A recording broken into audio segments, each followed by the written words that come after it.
Hello everyone, welcome to our YouTube channel. दोस्तों, हम लोग यूपी पीजीटी 2013 का क्वेश्चन पेपर कर रहे थे, जिसमें हम लोगों ने 20 क्वेश्चन कवर कर लिया था। आज हमें क्वेश्चन नंबर 21 से स्टार्ट करना है। तो चलिए देखते हैं क्वेश्चन नंबर 21 क्या है। सोडाइड आयन कैन एग्जिस्ट इन। अब देखिए कि सोडाइड आयन जो है ये किस में एग्जिस्ट करता है। यहाँ पे 4 ऑप्शन गिवन है, तो आप इसको समझिएगा। हम क्या बोलते हैं, एल्काइड आयन, सॉरी एल्कलाइड। ठीक है, आप समझिए सबसे पहले एल्कलाइड क्या होता है। तो जो एल्कली मेटल एटम होते हैं उन पर अगर जनरली आपने क्या देखा है, पॉजिटिव चार्ज होता है, लेकिन अगर उन पे नेगेटिव चार्ज है तो उसको हम बोलते हैं एल्कलाइड। यानी what we can write, alkali metal atoms, alkali metal atoms contain negative charge। ठीक है, यानी कि एल्कली मेटल हो और उन पे नेगेटिव चार्ज हो। जैसे कि अगर हम लिख दें यहाँ पे, मान लीजिए Na+, हमने लिख दिया। ठीक है, हम लिख दे रहे हैं के, सॉरी यहाँ पे माइनस हमें लिखना है, के माइनस हमने लिख दिया। ऐसे ही नेक्स्ट क्या आएगा, Rb माइनस हमने लिख दिया, Cs माइनस हमने लिख दिया। ठीक है, तो इसको हम क्या बोलेंगे, इसको हम बोलेंगे सोडाइड। Na को सोडियम होता है तो इसको बोलेंगे हम सोडाइड। इसी का एक लैटिन नेम होता है, आपको पता होगा, नाइट्रियम, तो इसलिए इसको बोलते हैं नाइट्राइड। और ऐसे ही इसको बोलते हैं पोटैशाइड, या फिर इसका एक नाम केलियम होता है, आप जानते हैं, तो इसको हम क्या बोलेंगे, कैलाइड। ठीक, ऐसे ही इसको क्या बोल सकते हैं, रूबिडाइड। एंड अगेन इसको सीजाइड। ठीक है, तो ये एल्कलाइड होते हैं जिसमें हम इन सारे के नाम देखते हैं। अब देखिए ये पाया किस में जाता है, जो सोडाइड आयन होता है ये किस में होता है, आई एम सॉरी, क्रिप्टेट्स में पाया जाता है। अब क्रिप्टेट्स क्या होते हैं, क्रिप्टेट्स जो होते हैं क्रिप्टेंट्स और प्लस मेटल आयन, यानी क्रिप्टेट्स में ये प्रेजेंट होता है। कैसे, क्रिप्टेट्स में कौन कौन होता है, क्रिप्टेंट्स होते हैं और मेटल आयन होते हैं, यही नेगेटिव आयन इसमें प्रेजेंट होते हैं। ये क्रिप्टेंट्स क्या होता है, ये होता है आपका बाईसाइक्लिक या फिर पॉलीसाइक्लिक मल्टीडेंटेट लिगेंड होता है। ठीक है, ये क्या है, एक, इसको हम कह सकते हैं ये एक मल्टी डेंटेट लिगेंड है। ठीक, तो आपका पहला ऑप्शन है क्रिप्टेट्स, यानी कि ए ऑप्शन ही सही होगा। क्रिप्टेट्स में सोडाइड आयन प्रेजेंट होता है। सोडाइड हो, पोटेशाइड हो, या फिर रूबिडाइड हो, या फिर सीजाइड हो, ये सब एक तरह के एल्कलाइड होते हैं। एल्कलाइड का मतलब एल्कली मेटल पे नेगेटिव चार्ज। ठीक है, सिंपल शब्दों में हम इसको ऐसे बोल सकते हैं। चलिए देखिए नेक्स्ट क्वेश्चन पे चलते हैं। Question number 22। In the synthesis of DDT chlorobenzene react in presence of concentrated H2SO4, यानी कंसंट्रेटेड H2SO4 के प्रेजेंस में डीडीटी के फॉर्मेशन के लिए क्लोरोबेंजीन किससे रिएक्शन करता है। तो आप समझिए, आपने ये पढ़ा होगा क्लोरल से रिएक्शन करवाया जाता है। तो चलिए हम सबसे पहले क्या करते हैं, क्लोरोबेंजीन लिख लेते हैं। ठीक, ये है हमारा क्लोरोबेंजीन। यहां से हमने H को थोड़ा सा बाहर कर दिया है जिससे कि हमें रिएक्शन देखने में थोड़ी सी आसानी हो। ठीक है, ये हमने क्लोरोबेंजीन के 2 मॉलिक्यूल ले लिया। इसका रिएक्शन हम क्लोरल से करवाएंगे। क्लोरल का मतलब CCl3 and C double bond O and H, इसका नाम है क्लोरल, यानी एसिटल्डिहाइड जो होता है CH3CHO, तो तीनों CH3 के तीनों H को हम अगर Cl से रिप्लेस कर देंगे तो ये मिल जाता है हमें क्लोरल, इसी का नाम है। ये होगा क्या, इसको हम हीट करते हैं कंसंट्रेटेड H2SO4 के प्रेजेंस में, ठीक है। ये कहीं कहीं पे हो सकता है आपको 180 डिग्री सेल्सियस भी लिखा हुआ मिल जाएगा, तो घबराने वाली कोई बात नहीं है। हम जनरल वे में यहाँ पे लिख दिए हैं कि हीट करने हैं। यहाँ से क्या होगा, वाटर मॉलिक्यूल का एलिमिनेशन होगा, और वाटर मॉलिक्यूल के एलिमिनेशन के बाद फॉर्मेशन किसका होगा, आप देखिए।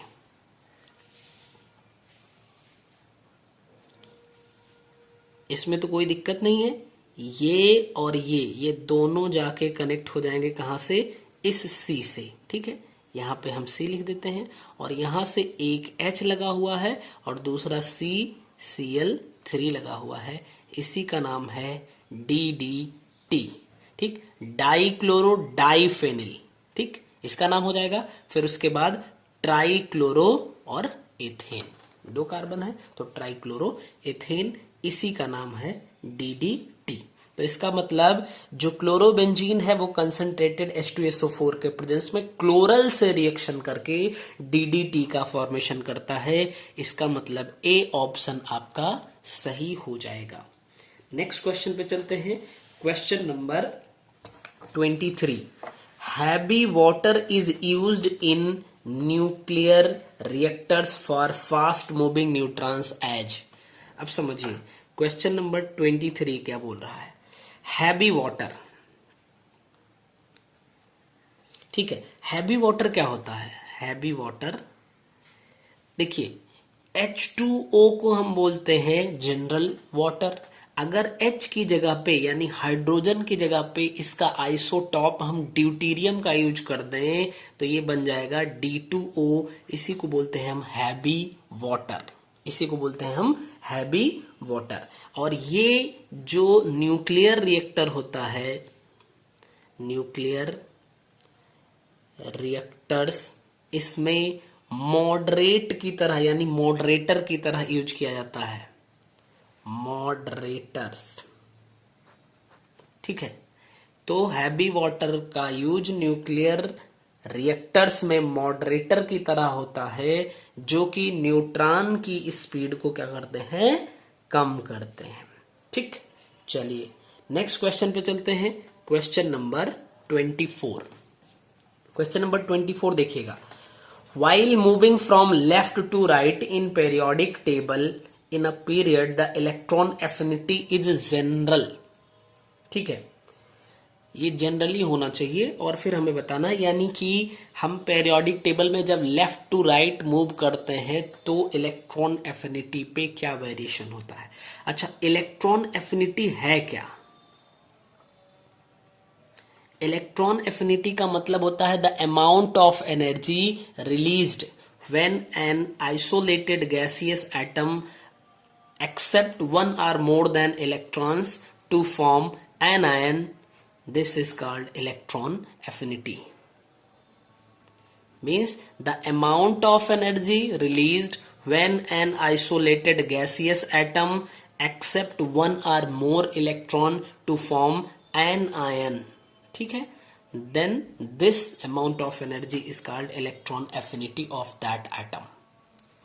अब इसका मतलब आप देखिए, अगर आप टॉप टू बॉटम चलेंगे, ठीक है, टॉप टू बॉटम, तो टॉप टू बॉटम चलने पे क्या होगा कि इलेक्ट्रॉन एफिनिटी जो होती है यानी इलेक्ट्रॉन एफिनिटी वो डिक्रीज करती है, decreases. And left to right in periodic table, left to right in periodic table क्या होगा, इलेक्ट्रॉन एंथैल्पी इलेक्ट्रॉन एफिनिटी जो होती है वो इंक्रीज करती है, ठीक है। सिंपल सी बात है। चलिए नेक्स्ट क्वेश्चन पे चलते हैं फिर हम लोग, question number 25। If N aqua solution of sodium chloride is electrolysed the product obtained at cathode is. देखिए यानी कि अगर NaCl सोडियम क्लोराइड के सॉल्यूशन को हम क्या करते हैं, हीट करते हैं। जैसे समझिए क्वेश्चन नंबर 25 है, अगर हमने ले लिया NaCl, तो NaCl को हम वाटर में अगर ऐड करेंगे तो ये Na प्लस और Cl माइनस में कन्वर्ट होगा और ये H plus plus OH minus में कन्वर्ट होगा। अब देखिए, एक तो है आपका टर्मिनल कैथोड, कैथोड यानी निगेटिव टर्मिनल, वहां पे पॉजिटिव वाले चले जाएंगे, यानी ये H प्लस जाएगा और ये Na प्लस जाएगा। तो Na प्लस OH माइनस से रिएक्शन करके तो NaOH का फॉर्मेशन कर देगा।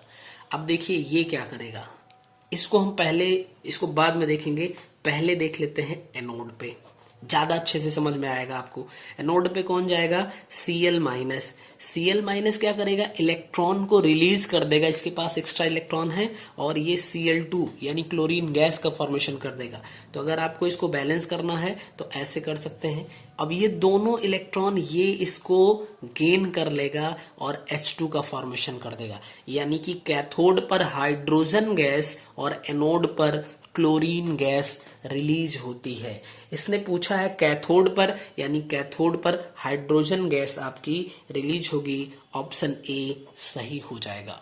ठीक है, उम्मीद है कि आपको समझ में अच्छे से आया होगा। नेक्स्ट क्वेश्चन पे चलते हैं, क्वेश्चन नंबर 26। ठीक है, क्वेश्चन नंबर 26 देखिए, which one of the following reagent is helpful in distinguishing between ethene and ethyne. तो एथीन और एथाइन में डिफरेंस करने के लिए हम किसका यूज करते हैं। ऑप्शन पहला देखिएगा, Br2 एंड CCl4, यानी Br2 और CCl4 का यूज जो किया जाता है ये एल्कीन के हैलोजिनेशन में किया जाता है, एल्काइन के नहीं। यानी हम क्या करते हैं, halogenation of alkene, halogenation of alkene, alkene के हैलोजिनेशन को हम Br2CCl4 यानी इस रिएजेंट का यूज करके हैलोजिनेशन करते हैं। दूसरे पे देखिए, नेक्स्ट है KOH एंड KMNO4। तो अगर हम इसको एल्कलाइन KMNO4 बोलते हैं, ठीक है, एल्कलाइन KMNO4 को हम इसको बायर्स रिएजेंट कह सकते हैं या बेयर्स रिएजेंट कह सकते हैं। इसमें क्या होता है, इसमें अगर आप देखिए CH2 डबल बॉन्ड CH2, यानी कि हमने क्या कर लिया, एथीन को ले लिया, और अगर हम एथीन का एल्कली KMNO4 से रिएक्शन करवाएंगे तो ये इसका ऑक्सीडेशन होगा, और ऑक्सीडेशन हो जाएगा तो CH2 सिंगल बॉन्ड CH2, यहाँ पे OH और यहाँ पे OH, यानी ये कलरफुल होता है, ये इसको क्या कर देगा, कलरलेस, ये रेड कलर का होगा, इसको कर देगा कलरलेस कर देगा। ठीक, अच्छा, अगर हम इसकी जगह पे एथीन की जगह पे क्या कर दें, एथाइन ले लें, यानी CH ट्रिपल बॉन्ड CH, और अभी इसी से यानी बायर्स रिएजेंट से ही इसका ऑक्सीडेशन करवाएं तो ये COOH, इसका नाम है ऑक्सैलिक एसिड, यानी ऑक्सैलिक एसिड का फॉर्मेशन करेगा। इसमें भी यही बोला जाएगा, ये जब टेस्ट करेंगे तो ये एथीन को कलरलेस कर देता है, ये एसिटिलीन को कलरलेस कर देता है। तो अगर दोनों कलरलेस हो गए तब तो हमें पता ही नहीं चल पाया कि कौन होगा। ठीक है, इसका मतलब ये बेहतर तरीका नहीं होगा डिस्टिंग्विश करने के लिए, ये केवल एल्कीन के लिए है, एल्काइन के लिए है ही नहीं, तो हम इसको भी अच्छा नहीं कह सकते। थर्ड देखिए, थर्ड ऑप्शन में है अमोनिएटेड AgNO3। तो अमोनिएटेड AgNO3 अगर आप देखिए इसमें, तो अगर हम CH2 डबल बॉन्ड CH2 यानी एथिलीन का हम रिएक्शन करवाएं अमोनिएटेड AgNO3 से, ठीक है, AgNO3 ये है अमोनिएटेड, तो ये कोई रिएक्शन नहीं देगा, नो रिएक्शन। लेकिन अगर हम यही CH ट्रिपल बॉन्ड CH यानी एथिलीन से रिएक्शन करवाएं किसका, AgNO3 और अमोनिएटेड है यानी NH4OH से रिएक्शन करवाएंगे तो हमें मिल जाएगा Ag2C2 प्लस NH4NO3, ठीक से दिख नहीं रहा होगा आप लोगों को, ठीक है, एंड प्लस H2O। अगर रिएक्शन को आप बैलेंस करिए तो C बैलेंस है, Ag नहीं बैलेंस है, Ag को यहाँ पे बैलेंस करिए और फिर NO3 यहाँ नहीं बैलेंस है तो इधर कर दो इसको यहाँ पे और ये बैलेंस हो गया। इसका मतलब अमोनिएटेड AgNO3 जो है ये एल्कीन के साथ रिएक्शन नहीं देता बट एल्काइन के साथ रिएक्शन देता है, तो हम इसका यूज कर सकते हैं। फोर्थ ऑप्शन पे देख लेते हैं। फोर्थ ऑप्शन पे क्या है, ब्रोमीन वाटर यानी Br2 वाटर। तो Br2 वाटर जो है ये एथिलीन से रिएक्शन करेगा यानी CH2 डबल बॉन्ड CH2। अगर एथिलीन से ब्रोमीन वाटर का रिएक्शन करवाया जाएगा तो ये एडिशन मतलब कि एडिशन रिएक्शन देगा और डाई ब्रोमो प्रोडक्ट देगा। ये रेड कलर होता है, इसको कलरलेस कर देगा। अच्छा, अगर हम यही एसिटिलीन से रिएक्शन करवा दें ब्रोमीन वाटर का तो CH double bond CH and Br ये भी हो जाएगा कलरलेस। तो अगर केवल कलरलेस हो जा रहा है तब हम एथीन और एथाइन में डिस्टिंग्विश कहाँ कर सकते हैं, ना तो बायर रिएजेंट की हेल्प से ना ही ब्रोमीन वाटर की हेल्प से। तो इसका मतलब अमोनिएटेड AgNO3 जो है ये हमारा सही आंसर होगा। इसी की हेल्प से हम एथीन और एथाइन में डिस्टिंग्विश कर सकते हैं। चलिए नेक्स्ट क्वेश्चन पे चलेंगे, देखेंगे नेक्स्ट क्वेश्चन क्या है। In aqua solution BOH whole thrice forms a hydrated compound whose structure is। तो बड़ा सिंपल सा क्वेश्चन है, आप समझिए। BOH whole thrice यानी ये है बोरिक एसिड। अब यहाँ पे देखिए बोरान के पास टोटल नंबर ऑफ इलेक्ट्रॉन अगर आप देखिए तो कितने हो जाएंगे। यहाँ पे स्ट्रक्चर ड्रॉ करते हैं, ठीक है, O and again H again H again H। इसका मतलब बोरान के पास 1 2 3 बॉन्ड यानी 3 2 6 इलेक्ट्रॉन होंगे। इसके पास इलेक्ट्रॉन की डेफिशिएंसी है, हम इसको लिख रहे हैं डेफिशिएंसी ऑफ इलेक्ट्रॉन बोरान के पास है। और यहां पे देखिए वाटर का मतलब HOH, इसके पास क्या दिख रहा है, लोन पेयर है, यानी कि लोन पेयर का मतलब एक्सेस ऑफ इलेक्ट्रॉन। तो ये क्या करेगा, ये कहेगा भैया हम आपको इलेक्ट्रॉन डोनेट करते हैं, चूंकि हाइड्रेटेड फॉर्म में देखना है तो क्या हो जाएगा, ये O जो है H2O को हम ऐसे लिख लेते हैं, ये इसको डोनेट करेगा इसको बोरान को, ठीक है। और फिर यहाँ पे आप OH होल थ्राइस लिख सकते हैं और ये देखिए आपका ऑप्शन A ही सही हो जाएगा, ठीक है। ये दोनों आपके कोवैलेंट बॉन्ड होंगे, ये आपका कोऑर्डिनेट बॉन्ड बनेगा। नेक्स्ट क्वेश्चन पे चला जाए, क्वेश्चन नंबर 28 देखा जाए क्या है। 4s orbital has less energy than 3d orbital because it has.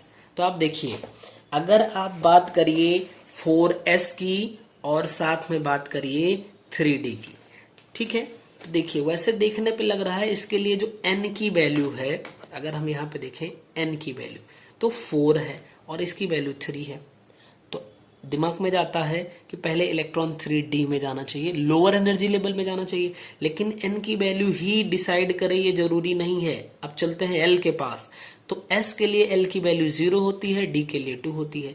अब यहाँ पे इन दोनों को जोड़ लो तो n प्लस l की वैल्यू हो जाएगी और n प्लस l रूल जो है इनऑर्गेनिक केमिस्ट्री में है, तो ये 4 बन जाएगा और ये 5 बन जाएगा। तो आप समझिए इसका मतलब क्या हुआ कि अगर हम n प्लस l की वैल्यू देखेंगे तो 4s के लिए 4 आती है जबकि 3d के लिए 5 आती है। इसका मतलब इलेक्ट्रॉन 4s में पहले इंटर करता है, 3d में बाद में। क्यों? Due to lesser value of n plus l. ठीक है, n प्लस एल की लोअर वैल्यू होने की वजह से इलेक्ट्रॉन 4s में पहले इंटर करेगा, 3d में बाद में इंटर करेगा। चलिए नेक्स्ट क्वेश्चन पे चलते हैं। क्वेश्चन नंबर 29 देखिए क्या है। Tetra ethyl lead when added to petrol acts as. अब आप समझिएगा, tetra ethyl lead, tetra ethyl lead का क्या मतलब होता है? टेट्रा मीन्स 4 होता है, एथिल मीन्स C2H5 हो जाएगा और लेड मीन्स Pb हो जाएगा। तो tetra ethyl lead means PbC2H5 का होल 4। इसको शॉर्ट फॉर्म में टेट्रा मीन्स T, एथिल मतलब E, लेड मीन्स L, इसको हम TEL शॉर्ट फॉर्म में रिप्रेजेंट करते हैं। अगर इसके IUPAC नेम देखिए तो क्या हो जाएगा, इसका नाम हो जाएगा टेट्रा एथिल प्लम्बेन। टेट्रा एथिल प्लम्बेन, इसका IUPAC नेम हो जाएगा टेट्रा एथिल प्लम्बेन। अब आप समझिए, इसका यूज जो होता है वो गैसोलीन या जेट फ्यूल्स में क्या होता है, एंटी नॉकिंग एजेंट के रूप में होता है। तो हम एक लिख सकते हैं, used as anti knocking agent in gasoline and jet fuels. ठीक, गैसोलीन और जेट फ्यूल्स में ये एंटी नॉकिंग एजेंट के फॉर्म में यूज होता है। दूसरा, अगर हम इसको पेट्रोल में ऐड करते हैं तो ये बहुत इजीली उसको बर्न करवाता है। इसका मतलब added to petrol to make it burn smoothly in motor vehicles. ठीक है, दिख रहा होगा आप लोगों को। तो मोटर व्हीकल में ये बहुत स्मूथली बर्न हो, इसलिए पेट्रोल में इसको ऐड किया जाता है। और जब इसको ऐड किया जाता है तो ये भी कह सकते हैं पेट्रोल में यूज होता है ये एज अ एंटी नॉकिंग के रूप में। और ये एक और काम करता है, निगेटिव कैटालिस्ट की तरह एक्ट करता है। तो हम निगेटिव कैटालिस्ट को इनहिबिटर भी बोलते हैं। ठीक है, क्या बोलेंगे, इनहिबिटर भी बोलते हैं।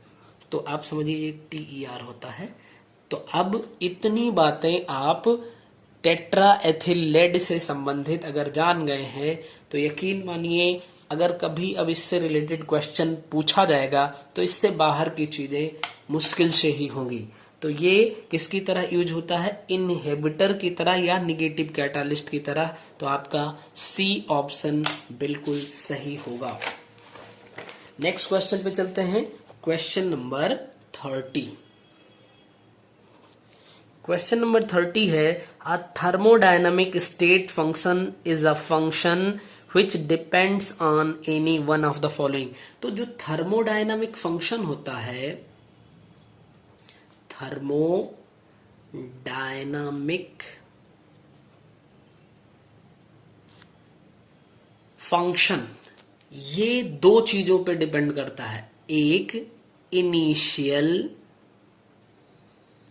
And final.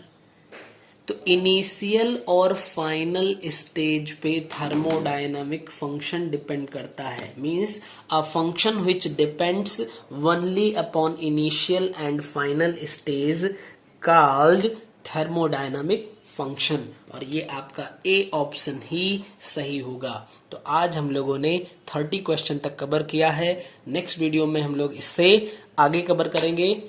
तब तक आप सभी लोग स्वस्थ रहिए और बहुत अच्छे मन से अपनी प्रिपरेशन करते रहिए। अगर कोई क्वेरी है तो आप टेलीग्राम चैनल पे लिख सकते हैं या कमेंट के माध्यम से कह सकते हैं। मिलते हैं नेक्स्ट वीडियो में। धन्यवाद।